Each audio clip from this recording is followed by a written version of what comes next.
Good afternoon.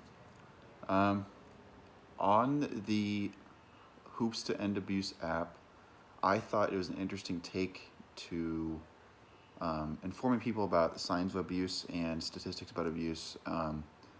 And it was very helpful for me as well because I actually, the first time I did it, I only got like 11 out of 20 right. So obviously, when it comes to the main purposes and basics of abuse, domestic violence, etc., I need to be more informed. And now with this app, you have this very convenient way of not only to make educating yourself somewhat fun, very easy to remember some of the information that's absorbed through that, like most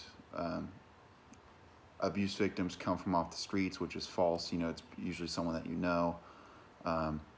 That alcohol and drugs are just sometimes combinations. It's not typically part of the abuse subject, and all that was informational and easy to know. However, I think my biggest problem came with just after the first time attempting it.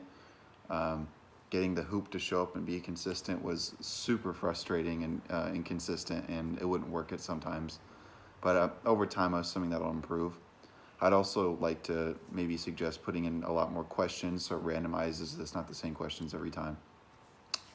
But making this, it also got me to research things like statistics and signs of abuse and how it's more easy to access and see. And going through that, I think I'm a lot more informed on basic signs of abuse like isolation, controlling finance. If someone is constantly accusing the person of cheating, there's different types of abuse. There's verbal abuse, emotional abuse, and then obviously physical abuse. And getting all those together was that's what came out of my research. And with styling the speech patterns to help me create the ads, I think the easiest one 100% was checking in, very blatant on the point. I think that's my most well put together ad. And other things, listing off patterns, etc., and putting it all in one presentation was somewhat difficult, but when it's broke and fixed it, that was easy as well. But yeah, I think overall it was a very, very unique learning experience. Thanks.